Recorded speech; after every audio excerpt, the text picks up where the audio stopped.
Welcome back everybody to this demo of Tank Duel Enemy in the Crosshairs.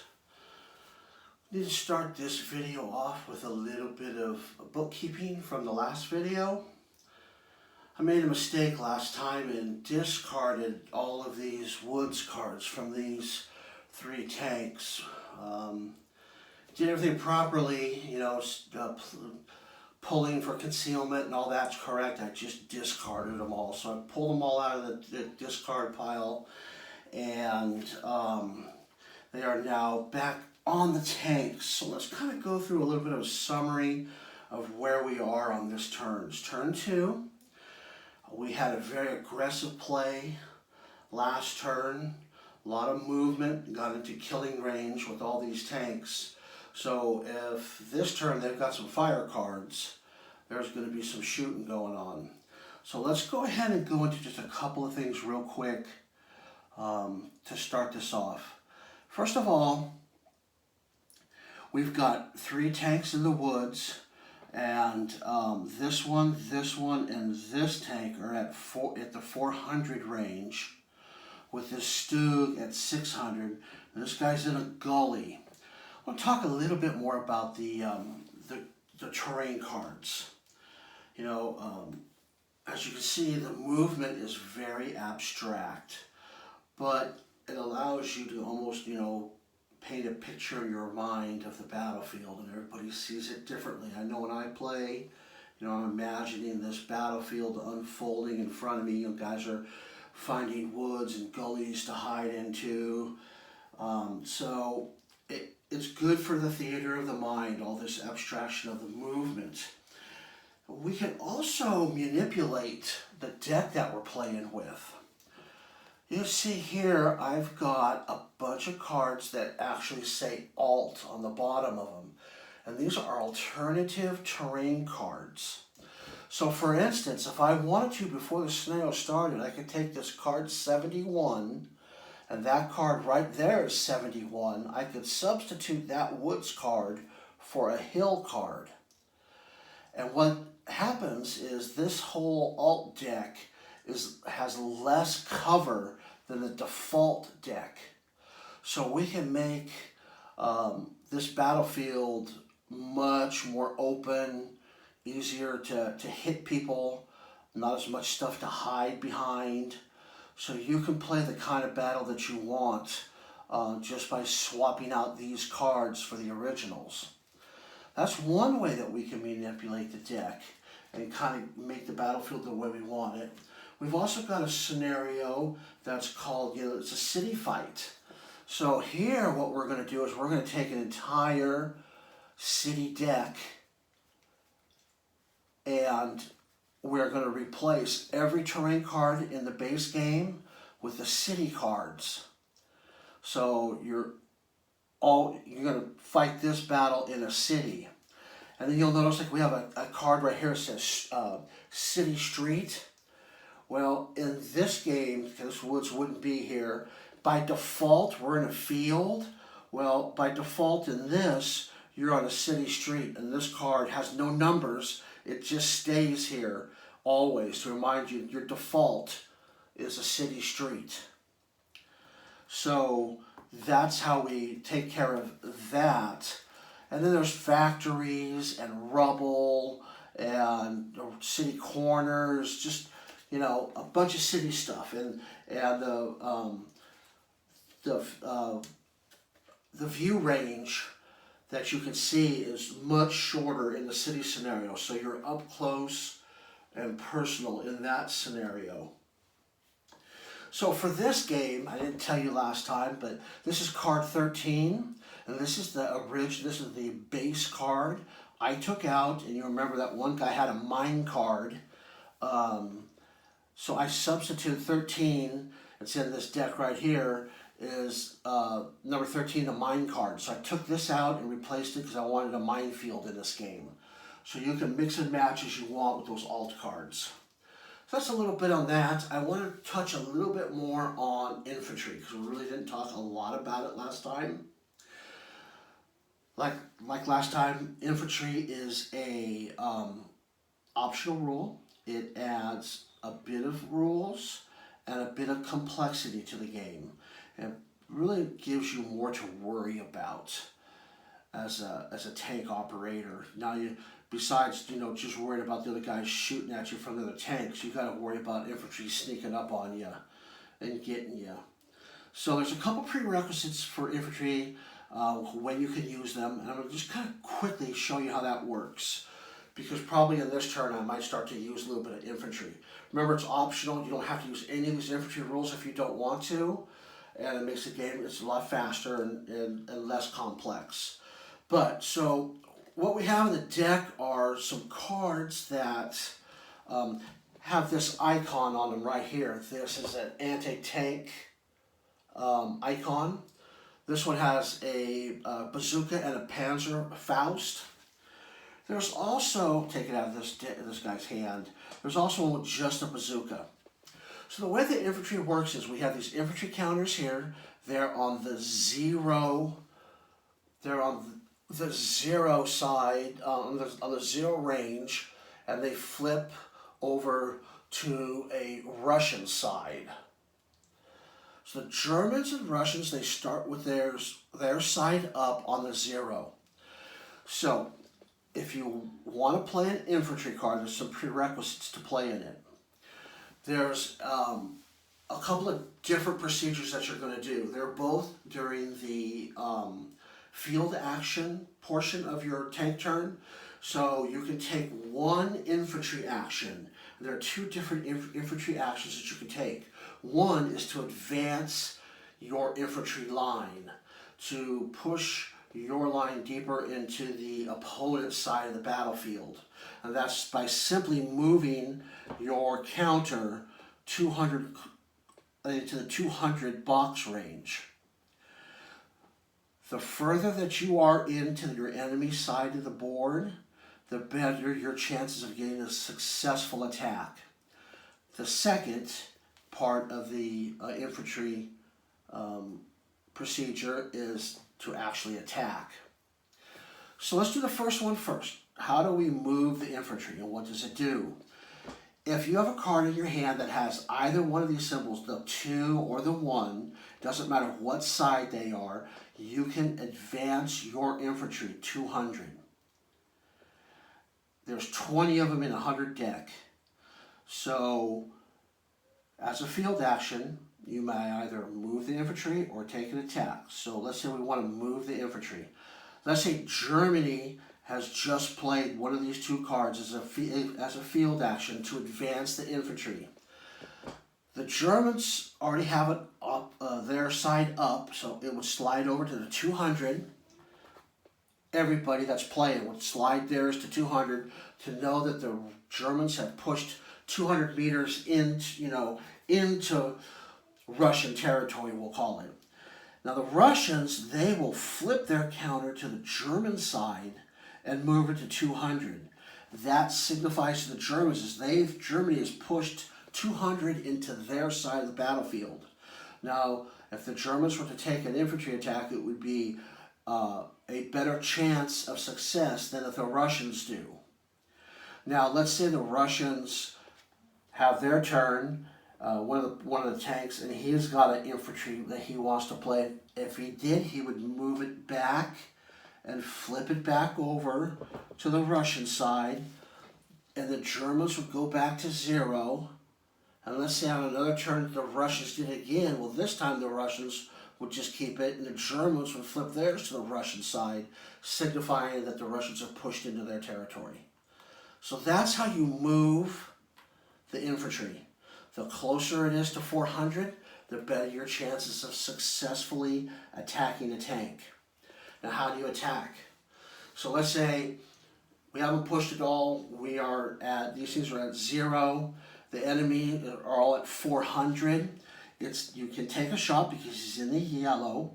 You must have an icon available to play. Now, in this case, you must have your side's icon. So bazookas are for Russians, Panzer Faust are for Germans. So the Germans could not attack with this card because it just has a bazooka. This one has both. So the Germans let's say the Russians wanted to take attack and they've got this card here. Well, then they would take that shot because they've got a legal card to play. The opponent is in the 400, and then we've got a chart on this infantry card that you would look at the different ranges that you could be at. And at this range, if you're at 0, your opponent's at 400, you have a 15% chance to hit. You got to pull a 15 or less from that battle deck to get success. But you get to add the good cover, because that good cover is now working against the tank because you're using that cover to sneak up on them. So when the infantry's in play, this cover is great against other tanks. It works against you with the infantry. So you have some decisions to make. You can stay out in an open field where it's a lot tougher for the infantry to get to you, to sneak up on you in an open field, but you're more susceptible to fire from another tank. So you would add, this is a -10, becomes a +10 to the 15. He'd have to pull 25 or less. If he did get a successful hit, he would look to see what the final number was. So your final to hit number was 25. You half it and round down. So 12.5 would be 25, times 2 would be 25. You'd round it down to 12. If you were pulled at 12 or less, you'd get a bazooka shot with these Russians. If it was 13 or higher, it would have to be your choice of an ATR rifle, which is really bad, or hand-to-hand, where you're going to try to throw grenades and stuff down the hatch. That's where being buttoned up helps you. I won't go into great detail on that, but that's basically how that works. The Germans, their split would be either the good roll would be a Panzer Faust, the higher roll would be a Panzer Schreck, and they always have the opportunity to choose hand-to-hand. Like the same with the Russians. Even though they might have gotten a bazooka shot, maybe they want to do hand-to-hand instead, and they can freely do that. So that kind of gives you an idea how the infantry plays. So we're going to start right up with the turn and see what we've got going this turn. I've already taken the time to deal out this turn's cards to everybody.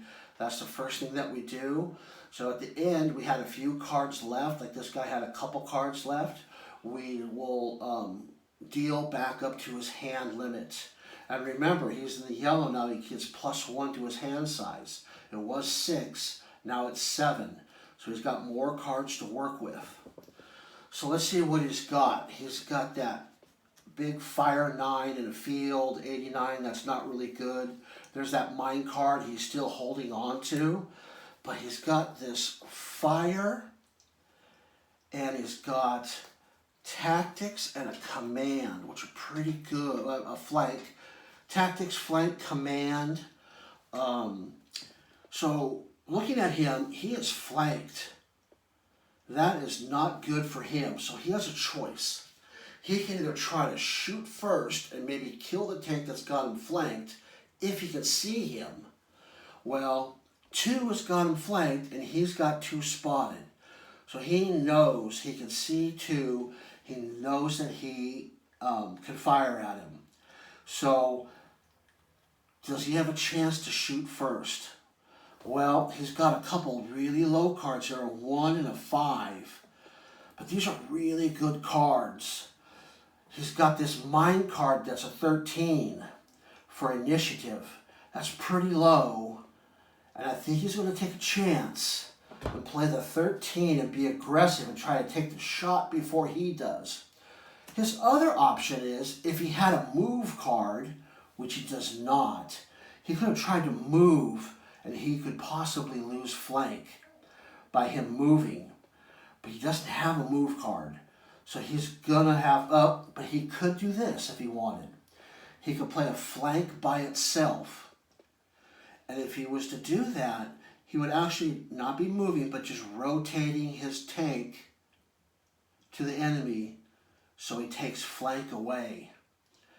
That would be the defensive move, and he could like go 1 and make sure for sure he's not flanked anymore. But he's going to be aggressive. He's going to play the 13, and hopefully it's low enough, lower than his card, so he gets a shot off before he does. He's going to play the 13, so during his turn, he's going to use a fire 2 with leadership. And if he survives, I'll show you something cool he's going to do with this card. He's got a tactics card to help with his shot in case the guy tries to mess with his shot with a tactics card. So if he can shoot first, he's, looking fairly good. So that's what he's going to do. The next Russian tank, what does he have? He's got a fire and a leadership. He can see tank 2. He's got another leadership, and then he's got a gully and a move and a fire. Well, he wants to be aggressive and shoot. He doesn't see him yet, so if he shoots a little later, maybe he'll do something to get himself spotted. Or he goes as low as he can and gets the shot off. So he would want to use a leadership and a fire 1. This leadership fire 3, he'll probably wait for next turn. So the question is, does he can save the move and gully for later in case he wants to move. Does he want to shoot at 84 or 50 for an initiative? They both have them spotted. I think I'm going to play the higher one for him. That way, maybe he'll get him spotted before he dies. Hopefully he'll live long enough. So that's what we're going to do with those guys. Let's take a look at these German. All right, so here he is right there. What's he got to play? His lowest card, because this guy's got him flanked. He really wants to go first. So if he plays his flank 12, that's his lowest card for initiative. And then he could fire and not use the leadership.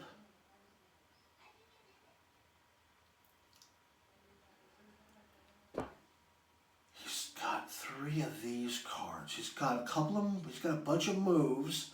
He really doesn't want to move. He likes where he is. He's got a mud to throw on his opponent. But he's also got these little things in the corner. These are command icons right below the number.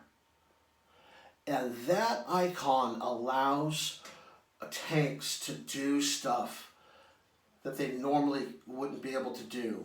That means your commander and your tank are working smoothly together, the crew. So one of the things that you can do with those icons is you can increase your fire or move level by 1 for that shot or move.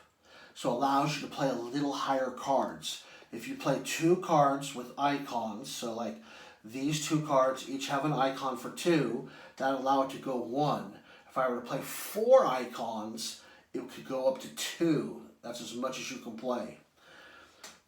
Or same with firing. But in this situation, if I use 3 icons, which I have right here, 1, 2, 3, I could play 3 icons to quick load some special ammunition.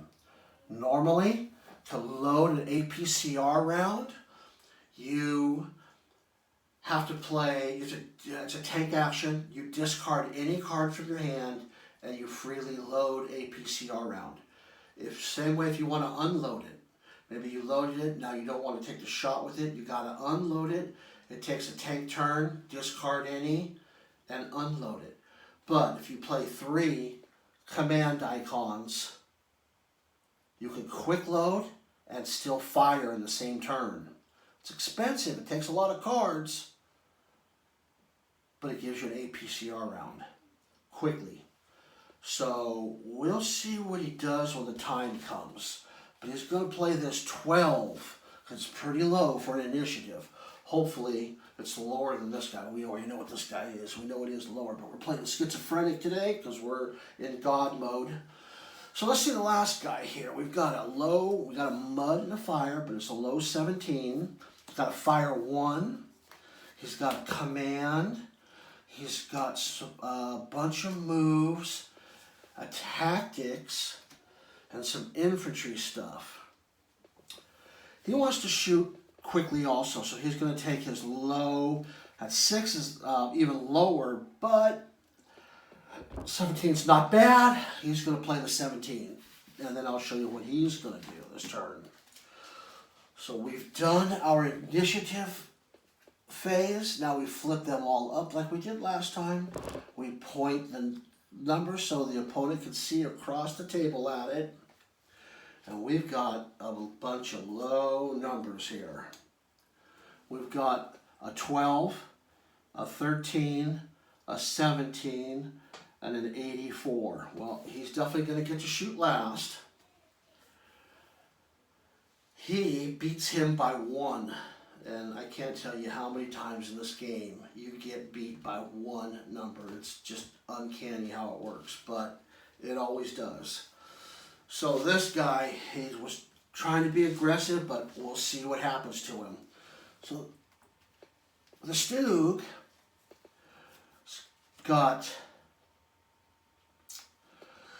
he's got an icon and an icon and an icon. And he's got these 2 cards. He's got a choice here. He can either play this fire 4, this bottom half, with this leadership. If he does that, he gets a plus 20 to hit because of the leadership, unless he's got tactics, which will subtract 20. Which will basically negate that leadership. Or he could use this fire without the leadership, use these 3 cards for the icons in that top corner, here, here, and here, to quick load an APCR round. So his chances of penetration are better. Well, let's figure out what his base chance to hit is, just to see where we're at. So the way that you do a fire action, because he's definitely going to be firing, is you take his range, which is 600, to his range, which is 400. You add them together, it comes up to 1,000. He's got a 74% chance to hit him. You need to pull a 74 or less from that battle deck. And he penetrates 9 armor factors at that range. Well, a side shot in the hull, the armor on this T-34 is a 6, so he's way over it there, and it's a 7 in the turret.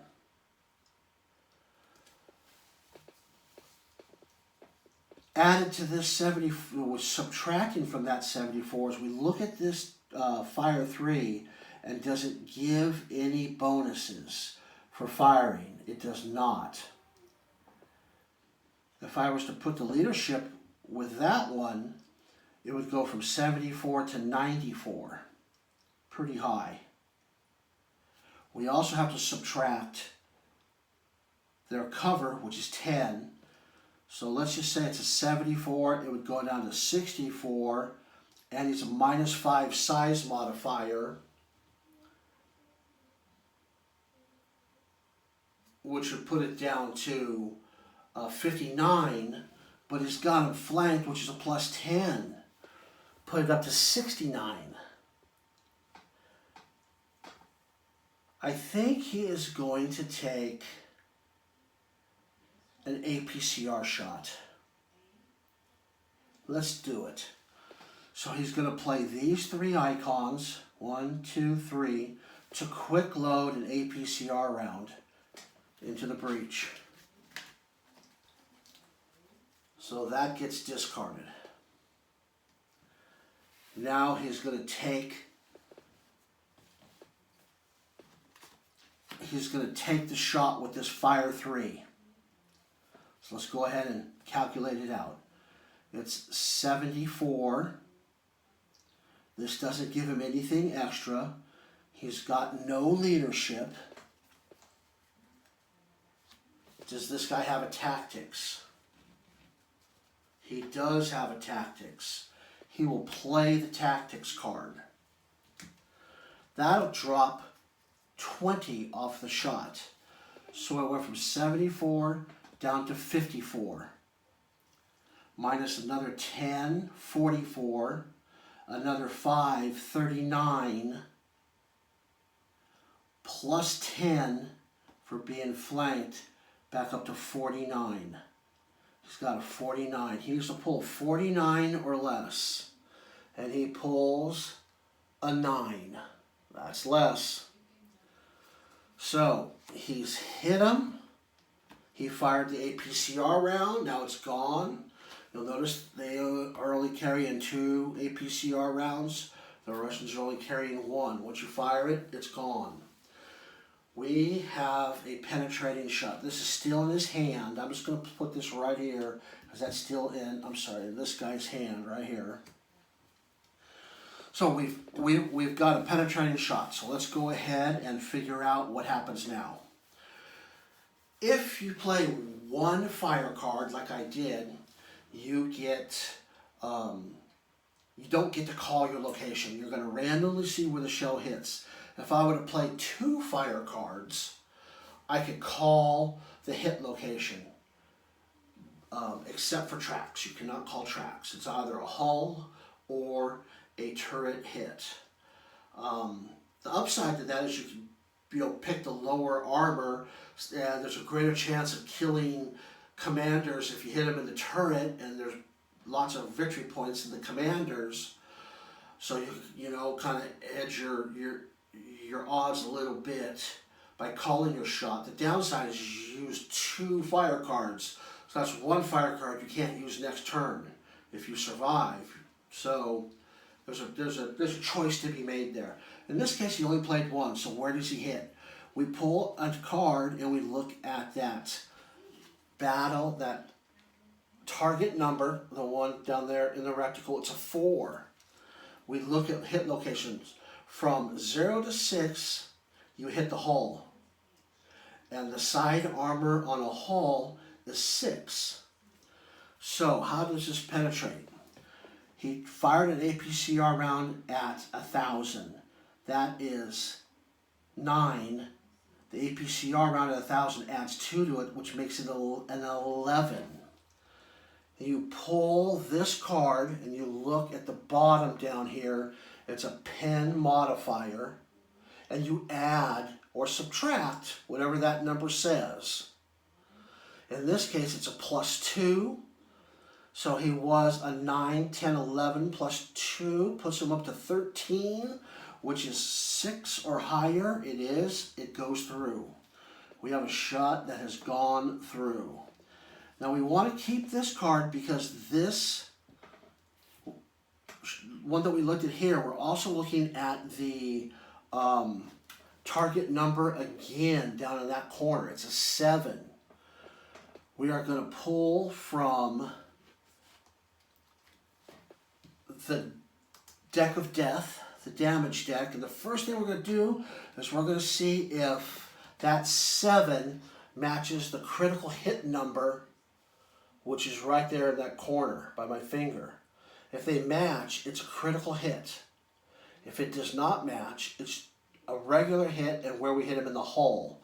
And this thing is divided up into the critical hit section up here, the turret section here, and the hull section here, and tracks are down here.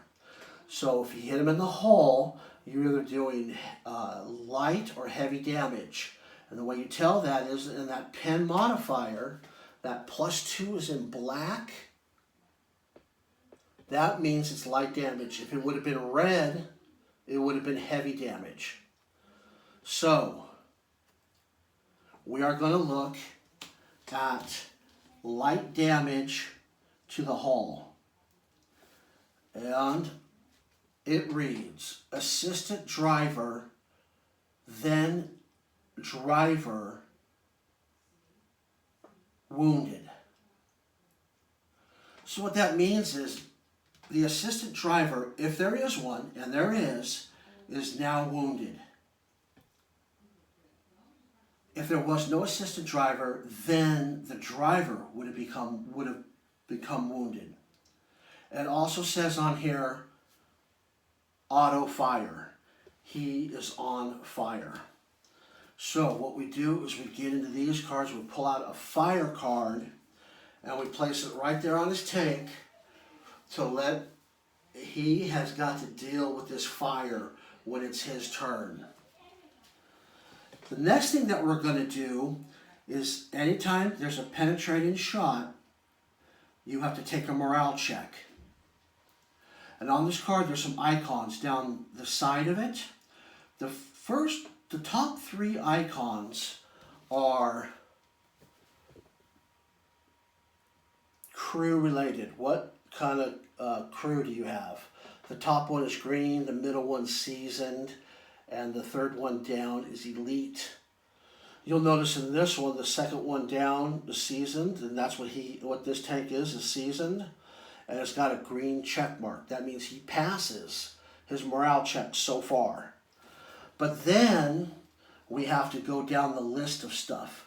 This is a commander. If your commander was dead, he would still pass. The next one down is immobile. That's a red X. He would fail if he was immobile. And the last one is on fire. He fails, and he is on fire. So he also breaks. And we place a broken card. Crew's broken, assistant driver's wounded, and the tank is on fire. Not good. If you're a Russian. That gets discarded there, and he has got 1 card left, which is a move 4, and he's just going to discard it. He wants to pull a fresh set of cards for next turn. His turn is done. Well, which was the next one? Was this guy at 13. Well, now he's got issues, and he's got to take care of an administration step. We talked last video about the administration step. The first thing that you do is you gather up any kind of victory points, and then after we do that, we have to take care of if any tank is on fire or broken. So we're going to go ahead and do that right now for him. Anytime that your tank is on fire during the administration step, you can automatically bail out. So if this tank were to bail out right now, he would not have to pull cards for the crew survivability. So they freely get out of the tank. You give up no victory points for the crew. You would only give up victory points for the tank. And this tank is worth 3 victory points. Or you could stay in the tank, try to fight the fire, and try to rally yourself. So, I'm going to go ahead, since I've only got a guy wounded, I'm going to take a chance and see if I can take care of business here. And I can, if I really want to, I can spend some icons here that will really help me. So looking at his, that was from the last tank. Looking at his stuff, he's got this big, no good thing there, but he's got a command with 2 command icons. He's also got this fire 2 with an icon, and he's also got this flank with an icon. He's got 4 icons there. The first thing that you do when you're trying to take care of the fire is you either bail out or spend 4 command icons and put the fire out, or you take a chance and pull from this deck and see if you can fight the fire that way. If you do, there's a little icon there that says fire extinguisher. So let's say I decide to do I don't want to spend the icons to automatically spend 4 icons to automatically put the fire out. I want to take a chance here by putting the fire out. If I do that, I will pull 1 card and look at the icons there. I'm looking for a fire extinguisher. If I get a fire extinguisher, the fire is out. If I get a fire icon, then the fire has gone out of control. I must bail out, and every crew member has to pull to survive. And the way that works is I pull a card for each one looking at these icons. If another fire comes up, he got caught in the fire and died. It's a 1 card pull for healthy crewmen. It's 2 cards for a wounded one, and both must not have fire on them. If I did that and maybe he survived, let's say the fire goes out, then I have to worry about broken. And there's 2 ways you can get rid of broken. I could spend the 4 icons and rally, or I could pull another one of these cards and look at the side and see if I pass all of my checks. And if I pass all my checks, then I've rallied. If I don't pass them all, I have to bail out. But there's no survivability on that bailout. So, what do I do?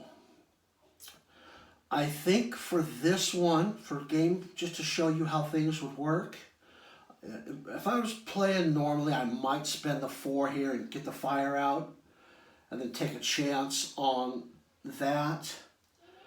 But what I'm going to do here is I'm going to play really aggressively. I'm going to try to hopefully pull 1 here and use the 4 for the rally. So let's see what happens. So here we go. We're pulling 1. I'm going to pull 1 for fire. I look up here. I go here. And sure enough, I have a fire extinguisher. So the fire goes out. That's really good for me. And now I have to take care of this. I am actually going to spend my 4 command icons to rally my tank. That's what I have left in my hand, which is not much. It's a really good leadership, but there's not a lot I could do with it right now. I could take a random card from an opponent's hand, or I can, I can't read upside down very well. I could take a random card from an enemy's hand and gain 1 of the following. I can spot a tank, I can go hull down, or I can attempt to conceal. Or I add it with a fire shot later on. I've got a fire 9, but I'm only a fire 7, so I don't have anything there. So for field action, this Russian is going to push the Russian infantry 200 closer to the Germans by playing that icon. So now the Germans are getting pushed around a little bit, and this is going to keep that in his hand for his next turn. Okay, we're going to go 17 over here. So 17, he's got a fire 1. He's got tactics. He's got a couple of moves that are kind of high. He's got a command. I'm going to show you something kind of fancy with this guy after I'm done here. So I've got these 3 move cards. They're kind of not that great for me. There is an infantry here. He's going to take a shot. He will take a shot at, since he's kind of got him going, he's going to take a shot here. He needs to discard this. That's the first thing you do during your initiative phase.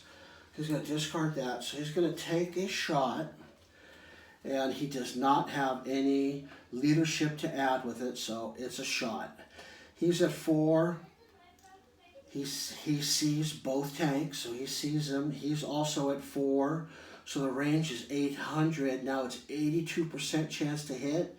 That's a plus 10, so that puts it at 92. 92 minus 10 is 82. And minus 5 more is 77. Chance to hit. 77. Does this guy have a tactics? No, he does not have a tactics. 77% chance to hit on this one. And he pulls an 11. That is a hit. Remember what we talked about. I'm going to put these guys back into his hand.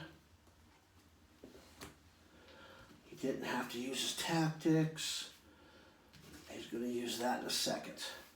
Got a hit. Where? He hits him in the 3, which is the hull. It's a 9. He penetrates 800, a 10. So he's going to pull a battle number. And you're going to add that to it right there. It's a red plus 2. So he was a 10, 11, 12. It goes through a 9. So heavy damage to the hull. We've got heavy damage to the hull, and the number we're looking for is 7 on the critical hit. It's an 8, so they don't match. So we're going to look at hull heavy damage. This could be pretty bad. Gunner dead. So the gunner commander are the same thing in the Russians. So that means that he is dead. Gunner dead, commander wounded. There's no commander because the commander and the gunner are the same.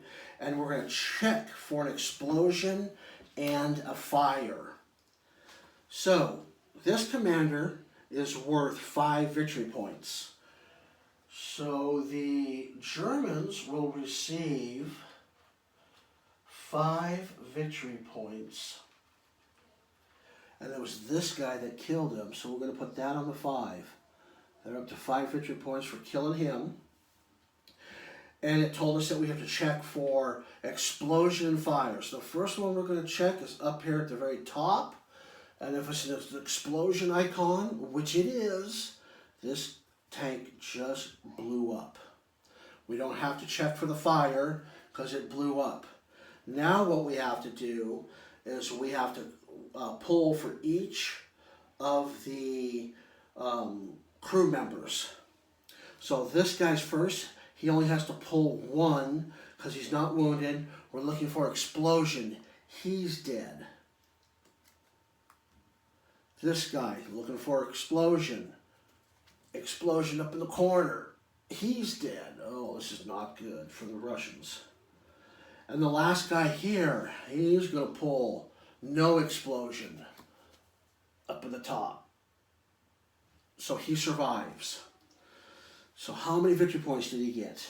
He got the 5 for the commander. These are both worth 2, so 7, 9, and the tank is worth 3. He's got 12 victory points for knocking out that tank. Oops, I moved the move and not the victory point marker. So the Germans are winning 12-0. This tank just got destroyed. So what happens is he has to discard his, that was here. So he's got to take, that was his initiative. He'll discard his initiative. He will 1, 2, 3, 4, 5, 6. He will discard 3 cards randomly. 1, 2, 3. Those will get discarded. This will be his hand for the next turn. During the reinforcement phase, he will, it's at the end, right after I take, oh, that's it. This This tank that we just shot with is the last tank. So perfect. We'll go into that in just a second. So I can discard those. There was no morale check needed because it blew up. Now to end his move, he's going to do some field actions, maybe. He is. As a field action, he's going to play infantry icons to move this thing back down to 0. That's the first thing he's going to do. His second thing he's going to do is he's going to play this command card, and he is going to attempt to conceal. And what does that mean? Well, that means I could double the concealment number. On this woods, it's 30 to 60. I need to pull 60 or less. If I did, he would go concealed and everybody would lose spot on him. But now everybody has spot on him automatically because he fired. So everybody he sees tank 1. He doesn't because he's dead. He saw it. He saw the flash, but that was about it. So that failed, and we played